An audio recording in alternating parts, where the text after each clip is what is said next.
नमस्कार, एसएनसी आवाज में एक बार फिर आपका स्वागत है। सिंगरौली कलेक्ट्रेट के ठीक बाहर जमीन पर बैठी हुई महिला लगातार न्याय की गुहार लगा रही थी और हम आपको बता दें, चितरंगी तहसील के हरफरी गांव से महिला आई थी और इसका कहना था कि दबंगों ने इसकी जमीन पर कब्जा कर लिया है और पिछले काफी दिनों से भटक रही थी। सिंगरौली कलेक्टर चंद्रशेखर शुक्ला को जब ये बात पता चली तो वो खुद वहां पर पहुंचे और उस महिला के साथ जमीन पर बैठकर उन्होंने उसकी फरियाद सुना और ये कहा कि उसे घबराने की ज़रूरत नहीं है, उसकी ज़मीन पर ना कोई काबिज़ है ना कोई काबिज़ होगा।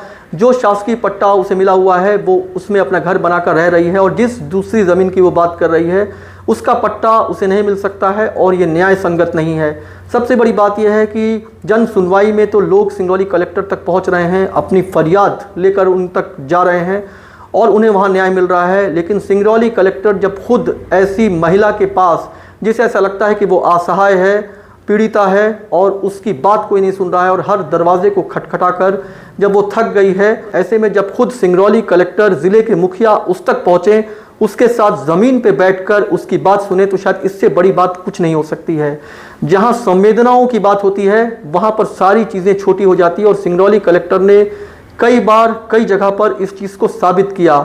जहाँ पर जन सुनवाई में वो एक एक लोगों की फरियाद सुनते हैं और चाहे वो दबंग से पीड़ित हो या किसी से भी पीड़ित हो, उन्हें भी ऐसा लगता है कि जब एक बार वो सिंगरौली कलेक्टर तक पहुंच गए हैं तो उन्हें हर हाल में न्याय मिलेगा।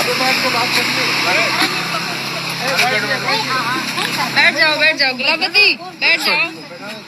मेरा कहा ना, बैठ जाओ ना, सर बोल रहे हैं, बैठो ना। अरे बैठो तो। अरे आप बैठिए सर, हम घर नहीं बैठेंगे। नहीं सर के सामने हम कुर्सी पर नहीं बैठेंगे, ये गलत बात नहीं है। हम तुम्हारे बगल में ना ना ना ना, हम बगल में नहीं बैठेंगे। एक कुर्सी और सर के लिए भी लगा देते हैं ना, सर के लिए भी कुर्सी लगा देते हैं। चलो ठीक है, सर बैठे हम अब बताओ।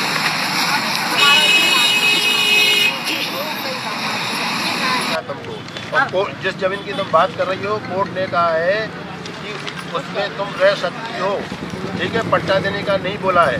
और एक बार क्योंकि पट्टा मिल गया है, इसलिए दोबारा पट्टा नहीं मिल सकता। ठंड का मौसम है, आप घर जाओ, आराम से रहो।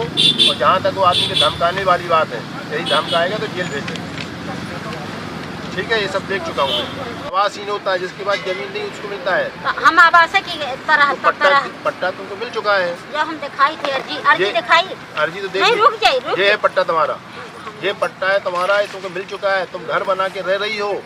अब दूसरा पट्टा नहीं मिल सकता, ठीक है। ठंड का मौसम है, तबीयत हो जाए तुम्हारी खराब, है ना, ठीक है।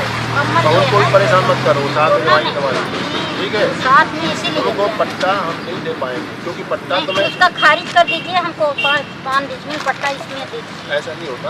नहीं उसको खारिज कर, वो सरकारी जमीन है। नहीं सरकारी जमीन का पट्टा एक बार मिलता है तो आपको मिल चुका है। ना देखिए श्रीमान जी, आप एक जिला का मालिक हम मालिक नहीं है, मालिक है, मालिक नहीं है, जिला का मालिक है, सरकार का मालिक। देखो सुनो मेरी बात, सरकार के नियमों के हिसाब से नहीं काम करना पड़ता है। जब हम पट्टा का आवेदन दिखाई थे, अरे बात तो सुनो, 392 का दिया ना, 365 का नहीं दिया। ये है तुम्हारा पट्टा, ये पट्टा है तुम्हारा, दिखाई थे ना, कौन का अर्जी दिया है, ये पट्टा है तुम्हारा। नहीं हमारा अर्जी जौने का दिया, अरे भाई हम उसको लिए नहीं है ना, ये हमको पट्टा 392 मकान बना के रही उसमें।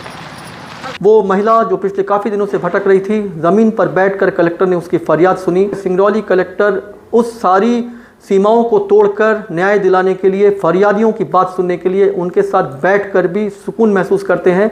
मकसद सिर्फ इतना है कि कोई पीड़ित अपने आप को कमज़ोर ना समझे, कोई अपने आप को अकेला ना समझे और अगर खुद सिंगरौली कलेक्टर उनके बगल में बैठे हैं तो उसे इस बात का भरोसा होना चाहिए कि कोई भी व्यक्ति उसके साथ अन्याय नहीं कर सकता। एसएनसी आवाज़ के साथ सैफी अब्बास।